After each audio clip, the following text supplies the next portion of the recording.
Yeah. I like the idea ng LPE. Bigla naisip ko, okay, so you take out heroes for flap. Siguro pina-force nila ang Play Sports na mag-first pick Pakito at this point. And then sila yung kukuha ng mga heroes pa counter doon. Like the Popol and Koopa plus Eve. Your team So possible. Pakito nga. Yeah. And then sila ang magpa-Popol and Koopa. Yes. Yeah, I love how LPE took out the free first pick on the Uranus. Yeah. So parang sobrang dali para sa Bren na sabing first pick Uranus, re-react kami. Yeah. I think this just gives us an insight into how deep really the playbooks are for both coaches. Yes. Panda versus Ducky na suot ang jersey. Ducky. Parang mali ata. So, suot ba ni Ducky yung kay Lasty? Siguro. Sana all. Sobrang close nila. Sobrang close eh, no? Yeah. Not really advisable in this time of pandemic, but it is BREN ESPORTS. Safe naman yan for sure. Yep. It's within their own facility. Bubble. Yeah. And of course, all hygiene and sanitary procedures. Popol Eve. Oh, Popol Claude. Interesting. What are your thoughts on the Claude? Why the early Claude? You want to take it out from BREN ESPORTS? So, also, favorite yan. Pwede gamitin pares ni Aspect, pati na rin And Jake the Dog. Yeah. Okay, so medyo Flexi Diaz. Flexi Diaz, that's right. Also, ang Claude ay generally maganda sa mga Popol-based drafts. But BREN ESPORTS, I think they will pick up Lancelot once again. Yeah, I see how that's possible. It's rather safe as well. Yeah. Again, this is the idea, and yeah, you're right, Wolf. Again, nanostra mo. They're trading out for the Eve pick. Eve Lance, definitely pwedeng gamitin ng BREN ESPORTS. Baksha. Your team is picking. Okay. So they are already solving the Popol problem. Sinusolve na agad ng BREN ESPORTS yung fact na may Popol sa side ng LPE by having both Pakito and Baksha. Parehas flex. Hindi natin alam kung sino yung magiging tank sa parehas na heroes na to. But at the same time, they also answer Popol. Tapos, well, Pakito does not answer Popol. Not directly. Not directly. Baksha, in a way, pwede. But at the same time, yung Baksha kasi tinuhong niya parehas na Popol, pati na rin yung Claude. Some people will argue na okay yung Baksha laban sa Claude. I'd say it's a wash. It's neutral. I wouldn't say it is completely bad. We'll still see again if this is a side lane Claude or a jungle Claude.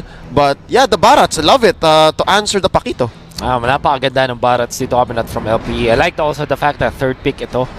So already in-establish na ngayon ng LPE na okay, sige, we're gonna make this Claude really shine by having and putting so much pressure sa BREN ESPORTS. Sagutin itong Baksha na to. Yeah. I'm still thinking Alice and Chang'e as their rebo choice para sa BREN ESPORTS. And are you giving LPE the same ultimatum ulit na parang dapat sagutin nila isa dito at least via the bans? Yeah, for sure. Your team is banning. Yep. And you're right. Choke them out. Maybe they can even pick the other. Your team I honestly is thought na banning. maganda yung Farsa para sa LPE, but I guess ang gustong kunin yata ng LPE dito is the Louis. The Louis on Arvs. Clutch. Yung comfort ni Arvs.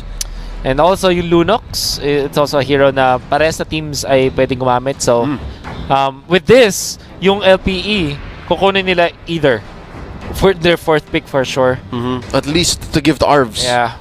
And with that being said, medyo mystery pa rin kung sino ang core nila na totoo ang jungler. Because again, we know Jake the Dog can also play a mean Claude. That's right.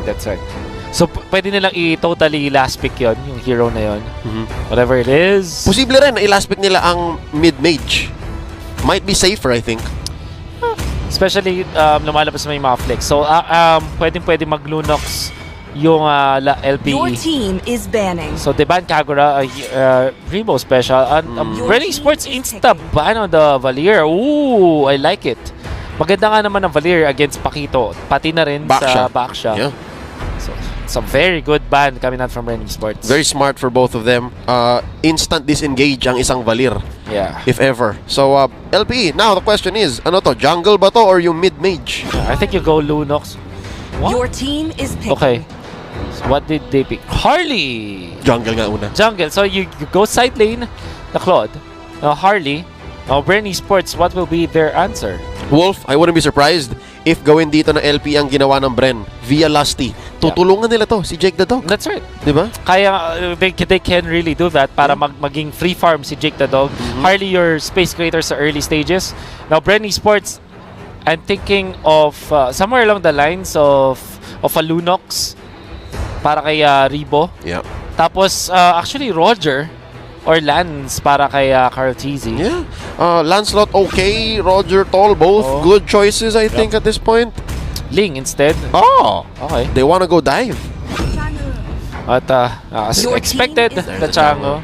There's the Chango. Sayang, di kita napilit na magbigay ng isang dare kapag lumabas ang hero na ito. But definitely, Chango makes a lot of sense. Solid. Super solid pickup. LPE, I honestly feel na Lunox ang maganda yata. Maganda, hindi naman yata. Maganda para sa kanilang team. But at the same time, gusto yata din nila ng instant na control doon sa Ling. You want that immediate burst. So along the lines of Louis or Lunox para sa ng LPE as their last pick.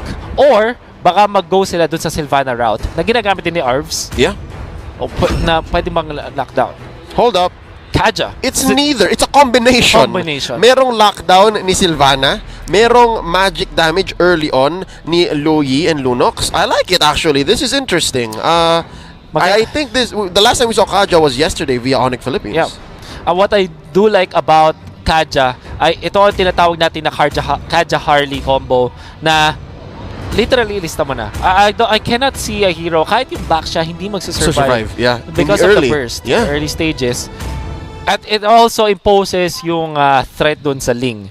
Imagine this, yung Ling na hindi ka ganun ka-confident kasi may Kaja palagi na threatening against BREN Esports. I can see that. And again, as the Ling, ang dami mong kinaatakutan eh. Ma-welcome ka ni Detona, makagat ka ni Kupa, di ba? And mahila ka ng isang ibon. Ladies and gentlemen, I think LPE may have found an out here. They may have a free go at game number 3. Like It's possible, but BREN Esports, they also have quite comfortable picks. This is just like yung parang ginawa ng BREN Esports. Yun yung ginawa ng BREN Esports kahapon laban sa Onyx PH ng game number 1 ay yung ginagawa na ngayon ng LPE sa game number 2 ngayon. So, yun yung Harley na ang kaibahan nga lang is BREN Esports went for Bane instead of the Claude na alam natin yung Claude meron siyang way to finish the game. So this time, holistic approach coming out from LPE, napakarami nilang panghuli sa Ling. But instead of Roger or Lance, Ling yung pinili nila kasi at the very least may Tempest of Blades na pang-out. Si Ling na pang-out. Yep. Si Ling. Kung nag-Lancelot or Roger kasi ang BREN Esports, napakadali nila huliin lalo. Yep, mas madaling i-time ang Phantom Execution. Bibilangin mo lang, abangan mo lang sa dulo. Right. But for the Tempest of Blades, it's essentially an iframe. It's a super iframe. Yeah. Right now, laning-wise, Rebo versus Jake, Flap versus Ryota. I feel like Ryota here, definitely sa early stages of the game, mabubugbog talaga siya ni Pacquiao. Yeah. So this time it's Kaja mid lane para sa LPE. Potential choices ay syempre Clock of Destiny or Fleeting Time, pero usually nagka-Calamity Reaper ang mga mid na Kaja for the burst. Yep. We might see that. Ang problem nga lang with LPE is hindi nila madaling pigilan ang pag-farm ni Cartizzi kasi ang ginawa ni Lusty on this tank back siya, tinulungan niya kasi alam natin di ba mabilis mag-take, but eto na. Here we go. Rebo tatamaan ng Deadly Magics. Might actually survive. Not much damage laid down by Jake the Dog for him. So, bilang zoning, okay din siya para pauwiin si Rebo. Pero mabilis rumisponde si Lusty. At si Carl, check this out. Okay. Papasukin niya sa loob si Jake the Dog. BMI in. Few with us assist. And that's gonna be first blood for BREN. And actually, Jake the Dog opting to go for Flicker. I like it. Yung decision niya para makalabas. Extra mobility. Kinda makes me think, mahirap pa rin mag-cloud sa laban na to. Imagine this, meron kang back siya, meron ding Pakito. Hindi siya easy go. Yeah. Parang at this point, maybe the Purify would have been better. But just the same, I think Bimo is missing out on a huge opportunity. Kanina ko pa nakita na bakit ka sa bottom bumibisita. I think, again, just an opinion, they need to do what Lusty did for Rebo in game 1. Yeah, kasi eventually yung Barats will not even care about the Pakito anymore. Yeah. That's a matchup na alam natin alamang yung Barats. Yep. In fact, yung Pakito pa yung kailangan mag-react, but now Rebo buying so much time actually. Mukhang ito ang plano ng LP. Instead of sending one to defend, bubugbugin na lang nila ang top lane. Down goes Rebo, traded out for Arvs and Aspect. Lusty surviving. Minamama niya si Jake the Dog. Wala ka pang weapons, wala ka pang items. Jake, kayang-kaya pa kita. Few to the rescue as well. That's all wins for Bren. LPE, pure. Napakaganda nung idea, but poor execution. Merong isang little move na ginawa si Rebo that actually made it so na naging mahirap yung LP. Nahirap yung LP. So instead na paback siya, papunta dun sa base, paangat ang ginawa ni Rebo. Yep. He actually kinrossover niya basically yung LPE. Oo. Yung little move na yun, nag-spend ng sobrang daming oras yung BREN Esports, duly punished ng LPE afterwards. Para may time rumisponde ang mga tropa ng The GOAT. Love it. Ladies and gentlemen, already about 1,000 gold ahead ang BREN Esports dito. Lusty looking for one. Matatalunan dito si Arvs. Ryota to the rescue. Bimo answering back as well. May trap siyang linagay doon sa bagong brush na pumasok. Nice effort for BREN to just zone out LPE for the first turtle of the game. The classic movements coming out from BREN Esports, si Lusty and si Flap TZ. Kahit ano yung matchup ng heroes nila, ang kailangan lang nilang gawin ay mang zone out. They also have the added flavor na nanood si Few kahit hindi na nga kinailangan yung real world manipulation. Yung crystal pa lang already giving them vision.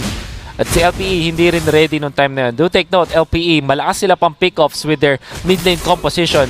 But when it comes to team fights around turtles, mas madali ang buhay ng BREN kasi napakaraming pang zona to. Yep! Oh tatalunan my ni God! Lusty ang isa. Few puts in the final blow. Maisahan dito. Arvs na pick off.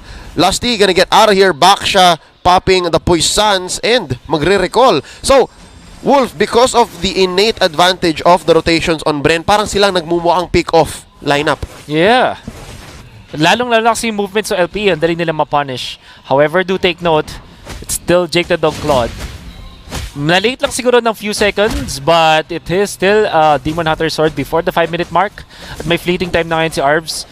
If there's anything, kailangan ma-pressure na ng LPE. Gamitin na nila itong mga items na to. Mamaya, hindi na ganun ka-effective. Kumbaga, mapapanis na yung kanilang timing, kanilang items.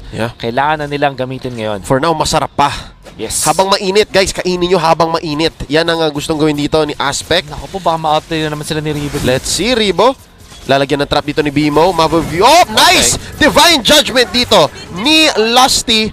Sasaluhin plus Deadly Magics. Yan ang sinasabi natin, Wolf, na kahit back siya, hindi ka magsasurvive. But to be fair, kinain ni Lusty lahat yun. Lahat yun kay Lusty lang.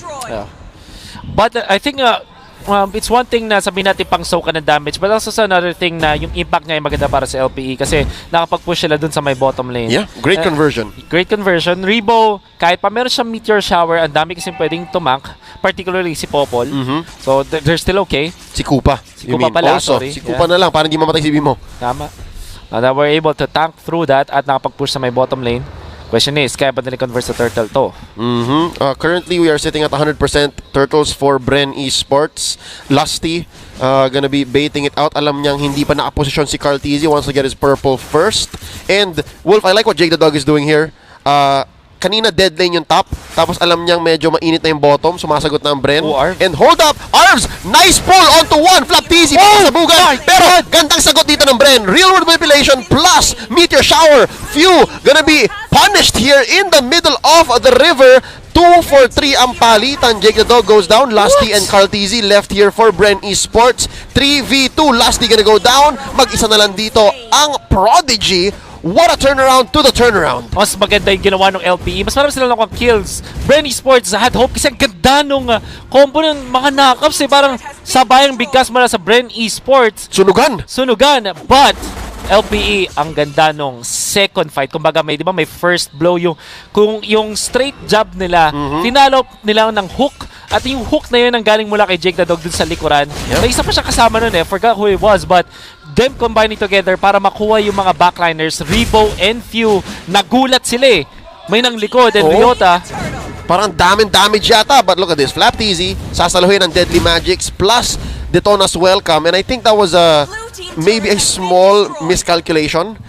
Kinain habang naka-deadly magics. So walang masyadong damage. Naka-survive pa si Pacquiao, hindi na knockdown. Yeah. And that means na ang BREN Esports makakuha na naman ng footing, makapag-farm ulit. OP, however, napaka-crucial nung fact na si Jake Tadog na sa likuran. Kaso nga lang, mas crucial yung kill ni Carteezy doon kay Jake Tadog. So, kung titingnan natin yung mga cores, hindi na to Carteezy laban kay Aspect. This is actually Carteezy versus Jake Tadog already. Yep. Aspect more on the pick-off na lang siya. Siya na yung gagawa ng carpet para lakaran ni Jake Tadog later on. So, now, it's gonna be critical for both teams. Yeah. Linuluto ni Aspect, pero si Jake mamayang kakain. That's right. Let's see. Again, BMO is also very instrumental dito. Napaka-importante ng ginagawa ni BMO para hindi ma-face check ang dalawang core niya. Flapteezy picking up the Bloodlust Axe. Lusty, naghahanap ng engage. I-clear muna sa baba. Glowing one coming out from Rebo. It's gonna be scary! Oh! Papasok! Mahihila! Phew! Nakapaglabas pa ng real revelation, but he gets picked off as well. Down goes BMO. Arvs traded out. Papasabugin dito si Aspect. Out! Sabi ni Jake, out! Not a good place. Man, I just can't believe how genius Carteezy is sa pagbato niya ng... Bihira kasi, pag nakakita tayo ng Ling, parang hindi na nga tumatama yung knock-up eh. Yung normally kasi, when you pop the ultimate, parang nangyayari na lang is either defensive, rarely siya naging offensive, at rarely siya ginagamit for knock-up. Oh, Flapteezy with a dodge, by the way. Sparring sila. And I wanna take note, yung knock-up na nagawa ni Carteezy, nagawa niya kasi hinintay niya na mawalan ng dash or ng way para makapag-ating mga members sa LPE. Therefore, making it na sobrang sulit nung Tempest of Blades. Yep. Bihira na tayo makakita niyan. Yep. Again, what was that? Season 5? Huli natin kita ng mga offensive Tempest of Blades. These days, usually, it will only equal to 1 kill or pang-out nung Ling.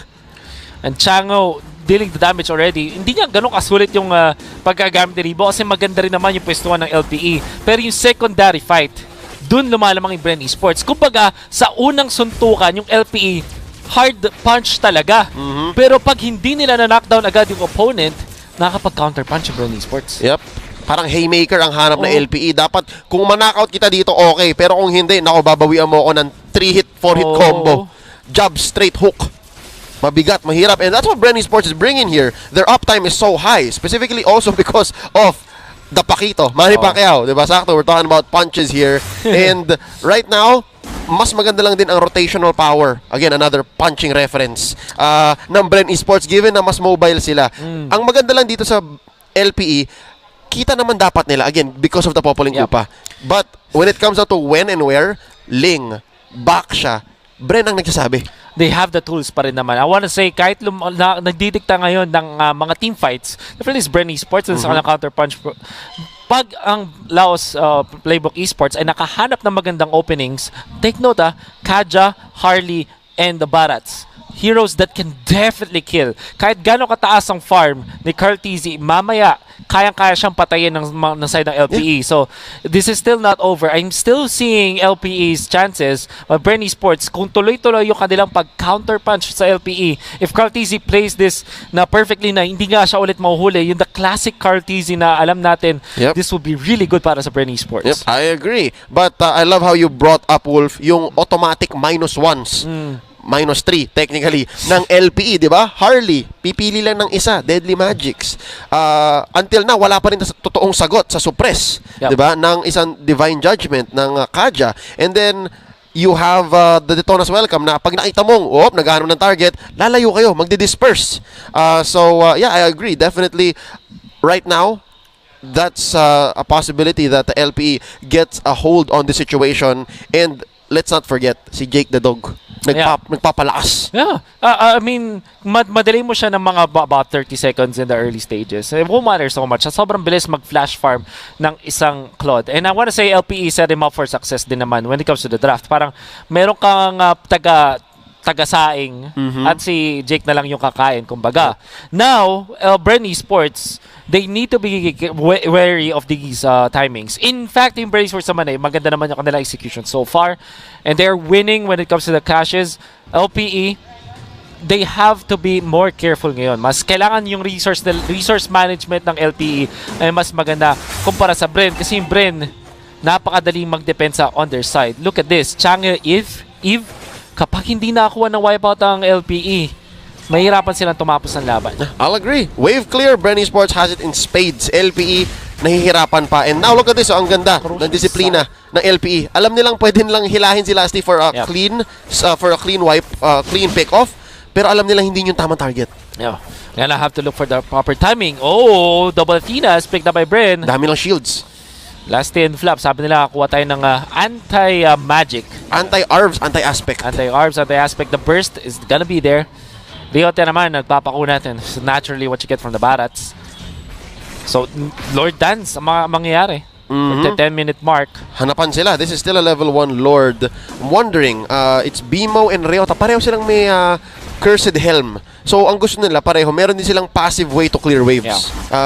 Definitely understandable. And look at this Jake the Dog. Man, pasimple lang. Baka kaya niya itong kunin, ha? He can. He actually can. Ooh. So quick. Kasi wala tumatangkay, so marireset. I think Jake nakuha na ng stacks. At nagpaparinig lang sa BREN Esports. Sabi nila, oy, kinukuha namin to, kailangan nyo mag-react. Okay, Kupa gonna go down. So at least alam nila, for a few seconds, no pun intended, walang real-world manipulation. So I think this is a great time for LPE to try to go for more than just a pick-off. At least 2. Oh, look at that. BREN Esports really paving the way para makapag-farm si Cartesian ng konti. Naghanap sila ng gulo somewhere. Windtalker na for Cartesian. I like this item kasi hindi naman din ganun ka daling i-burst na mga members ng LPE. So, going for the long route, more attack speed and syempre movement speed. Panghabol. And the spread damage. Spread damage, and that's also true. Titingnan natin mala naman sa BREN Esports. Ooh. They check into that bush with the Eve, with the crystal, yeah. Ang ganda nung pagkaalagay ni Few doon. Kahit si Lasty pumasok na din eh. That's pulling doubles. Ang ARVs papasukin. Humihila isa. That's gonna be -1. Few. They're trading for ARVs. Now, in comes another. Babawasan si Lasty. Okay, 2 for 1 ang trade. 2 for 1 ang palitan. Makahanap pa ba ng isa dito ang LPE Riota? Kumaagat si Flaptizi. Hindi lalaban. That's going to be Jake the Dog. Sabi niya, guys, call ko dito, Lord tayo.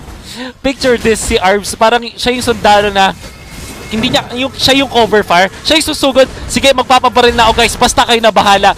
Tiniis niya yung skills ni Few para makapasok at makapag-divine judgment. And eventually, LPE was able to get the advantage. At ngayon, na-force yung flicker kay Flaptizi. Lord ang target ng LPE. Yep, this is the Thomas welcome effect. But look at this from the back lines. Cartesian, Tempest of Blades na naman. Isang offensive. Tempest of Blades, but Jake the Dog makes him pay. What a punish. And right now, nice knock-up. Double uppercut, equaling a double for BREN Esports. Babagsak si Jake the Dog dito. And right now, Arvs looking for another. Isang malupit. Ring! Isang malupit na ring of punishment. Nanakaw pa yung Lord. Flaptizi, sasabog ba siya dito?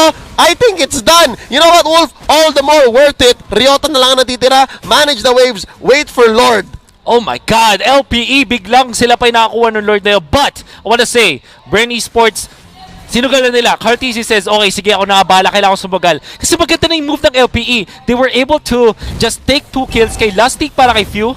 And we'll see that in the replay for sure. Yung impact nito. This instant replay is brought to you by Oppo A94. Experience gaming at full speed with Oppo A94. Get yours now for only 13,999.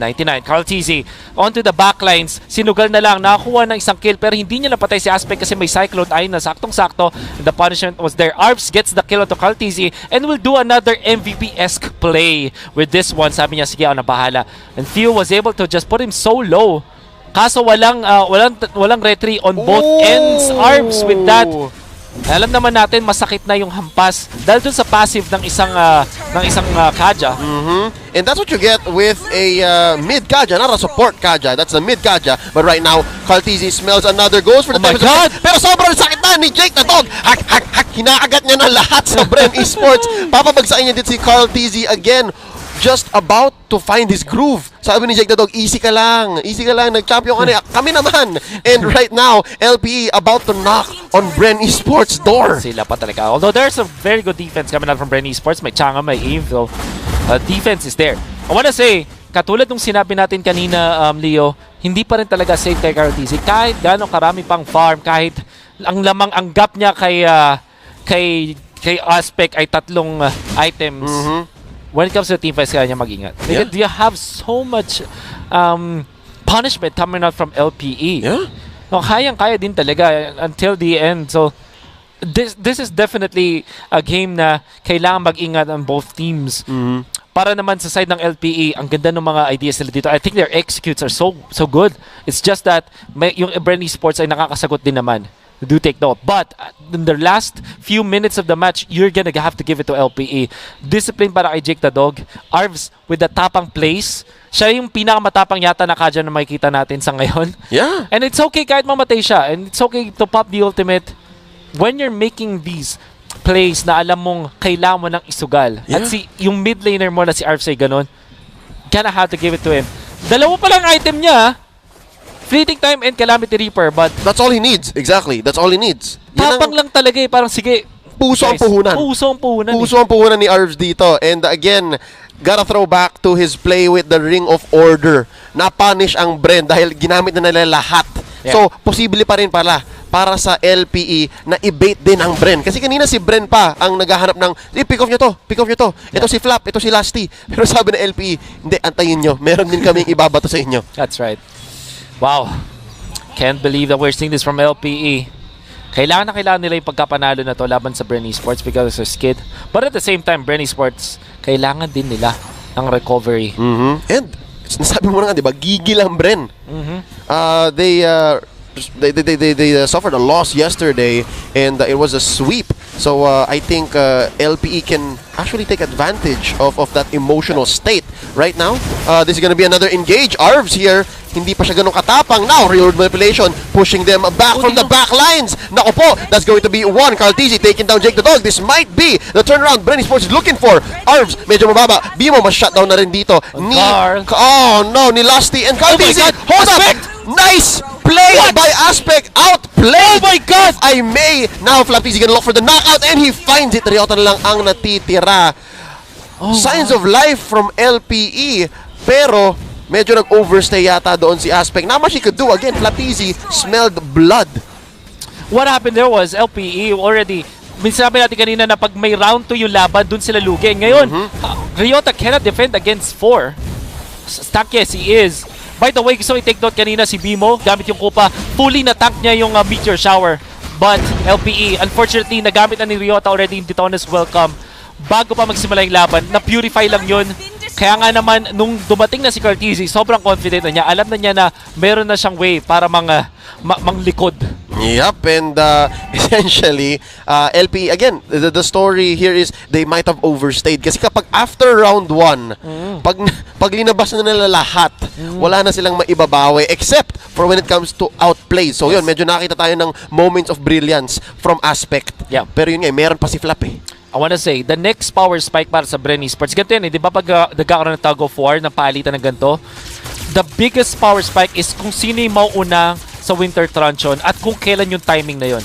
This time para sa BREN Esports, perfect dahil nakuha na ni Riba yung Winter Truncheon niya. Eventually, I think Cartizzi will pick up something similar. Siguro, Wind of Nature, or Winter Truncheon himself, pwede yun. Or, this time is Immortality. Actually, pinakamagandang choices among those three yata is the Immortality. Yep, especially when we reach the 20-minute mark. Now, Arvs though, papasabugin ni Flaptizi. So that's a Divine Judgment out of the equation. Jake the Dog gonna be using the Blazing Duet from the backline, trying to clear this assault from BREN Esports. Oh, sabi ni Ryota, welcome. Sabi ni Detona, and that's going to be a flicker out. Back out, sabi dito ng LPE now. That's gonna be BREN all in. Buo pa sila, all 5. Nabawasan ng isang LPE. Libreng Lord to. Libreng Lord for sure. Unless, 30 seconds Arvs. Wala si Arvs. Oo, si Arvs. Sa ganakaw. Oo, yun ang kailangan eh. But Aspect is here. Oh, tingnan ang LPE ba? LPE, I don't think you can. Tingnan mo yung pwesto ni Flaptizi. Nauna siya dun sa pwestuhan. So it won't matter so much. Easy Lord para sa BREN Esports. Yep, medyo inambahan lang ng LPE. Pero BREN Esports, ever the wiser, the experienced team here against the qualifiers team that LPE is. Alam nila yung galawan eh. BREN Esports, they expected at least 1 or 2 from LPE to try to go for the seal kasi nakaramdam na sila ng nakaw kanina Exactly. Not this Luminous Lord. Not gonna happen para sa BREN Esports. The items are really piling up. Nagkakaroon na tayo ng malaking problema para sa LPE. If we do find yung mga magandang pwesto mula kay Jake the Dog, which actually he is doing great. Capable, yeah. Capable Nakahanap talaga. siya eh. Kaso may mga items talaga na magiging checkmate na. For example, No go. sobrang dami ng Winter Truncheons sa side ng BREN Esports. Mawawala na ng impact dito si Jake the Dog. Yeah. Eh lalo ngayon, buhay lahat ng battle spells ng BREN. Pati ult. So this is going to be an Look at that. all-out engage. Down goes Arvs. Napakaganda ng real world manipulation sa entrance pala ng base ng LPE. Hindi niya man lang pinasok. Alam niyang equal -1 agad yon. Bottom lane gonna go down here. Welcome ni my Detona. God. Nice use of the Winter Truncheon again. Wolf ni Nostra mo na. Nabawasan ng isang ult ang LPE. They're counting their eggs here. There are only so many things they can do left. Nako, that's gonna be Blazing Duet. Nabilangan na Jake the Dog. Alam niyang wala ng ult from the backlines. Nice use of BMI. Rebo with the meteor shower, clearing the waves. I think LP still has this nice defense. I think we'll live to see another day or so, another minute. But few. Dalawang outplays yung ginawa niya. Nung inabol na siya doon ni Arvs na nag-flicker din, hahabulin na sana siya, tamang galaw lang, and then flicker out, tapos instantly real world manipulation, punishing Arvs. Tapos nag-Winter Truncheon to control, and last nilakat lang! Isa pa! Real world manipulation sisimulan dito ang team fight. Gonna be Blazing Duet less. Nako yan, napapasok na siya! Nabilangan! Nabilangan kaso nakakataas din ni Jake the Dog. Will be able to run away. Napag-regen. Kamunti ka pa matunaw nung apoy, glowing one, but my God. Ganda, binilangan ni Jake the Dog. Sabi niya, Tempest, Tempest. Okay, Blazing Duet. And now, see here, Wolf, 20 minutes past. Nagsimula na ang 1 minute up death timers. It's gonna be scary. 21 minutes into this game. Pwede na mag-CR si Lasty, tas maghugas ng kamay, at least 30 seconds. So yan, bilang na bilang. Gonna have to take note, Jake the Dog is doing wonders for his team. Hindi na siya nag-Queen of Nature muna. Queen's Wings, Breastplate, sabayang bigkas. DHS finally picked up by Ling, si Cartesi. Gusto ko yung Immortality. I think it's much better choice instead of the Wind Talker. Sorry, the Wind of Nature o kaya yung Winter Truncheon. Pero yung Winter Truncheons parehas kay Few, pati na rin kay Rebo. That's so perfect. Looking at Lusty, Blade Armor, yun naman talaga yung value item dito laban sa mga members ng LPE. Yep, you're gonna be shredding down Jake. You're gonna be shredding down BMO. And eventually Aspect na bumibasic na rin at this point. Late game na tayo eh. So hindi na ganun kaganda ang full combo ng kit ng isang Harley. So he has to turn into a secondary marksman. So yun, Blade Armor, napakaganda. Lusty, even if it does equal to a pick-off like this potentially, masakit pa rin, mababawasan ang mga buhay. BMO, papasabugin dito, Rebo gets him. And again, that's a easy pick-off, 65 seconds. Pero may trade. Flap Teasy, mabubuhay ka ba, Jake the Dog? Putting in a few hits, and he survives! Just a little bit more at makakuha na eh. But Jake the Dog, wala rin kasi siyang, hindi siya full stacks nun eh. Yung kayang Art of Thievery, kaya naman hindi na niya pinilit. And wise decision by the way. Yung LPE, nag-set up sila ng Death Brush dito sa may bandang purple buff. Nandoon si Aspect, yung Kaja Harley combo sana. But Lusty was the first one to be there. And nisip ng LPE, dahil may immortality si Lusty, and the fact na back siya tapos like 5 defensive items, hindi worth it. And it definitely wasn't. Yep, let's see. Jake the Dog, medyo dito mama na naman. Forward yata. Pero ito, online si Arvs ha. Meron siyang Divine Judgment dito. Meron siyang DJ. Tingnan natin kung waka-chaka si Lusty. Ryota from the back. Tatamaan ng Crystal ni Few. This is great zoning from BREN ESPORts. Libreng-libre. What a position. Look at that. The 5-man positioning of BREN ESPORts. Ano yan? Pentagon offense. Pentagon defense, offense, perimeter. Whatever you call it. Ang perfectly. Na-checkmate nila yung LPE kasi walang points of entry. No safe goes. Delikado, either way. Rebo now picking up the wings, the blood wings. Makunat na, hindi na madali. Even with the combo, das may Winter Truncheon pa siya. Napakahirap na i-1 si Rebo. Mala X-Borg yung light bar niya. Ang dami. Here we go. Poisons early on by Lusty gonna go in. Real world manipulation. But sasagot si Jake the Dog ng Blazing Duet. Pero papasabugin siya ni Flap Teasy. The knockout by Pacquiao. Bimo looking low. Tempest ablaze by Cartesi. They're wailing at the base. Ladies and gentlemen, this might be it. Pero boy pa yata from the backlines. Lusty taken out by Aspect. Cartesi boy pa. Gonna back out. Flap Teasy knocking up 3. Gonna be able to go for the defense. Few. Tinamaan ng Deadly Magics. Pero buhay pa siya. He's gonna survive. They're gonna go for the first push. Round 2 daw. Let's see kung may bawi dito ang LPE. Aspect bumili ng potion dito. Kaya niya pa ba? Oh no. Wolf, masyado na itang malakas yung mga minions. Yeah. Oh, space escape. That's gonna be it, ladies and gentlemen. BREN ESPORTS. Massive sweep ang LPE. This winning moment is brought to you by Head and Shoulders. Put your game face on and finally say goodbye to those awkward #itch@GG moments. Thanks to Head and Shoulders. 100% dandruff-free and itch-free. Now, mas babango pa. And that crucial knockup in double uppercut coming out from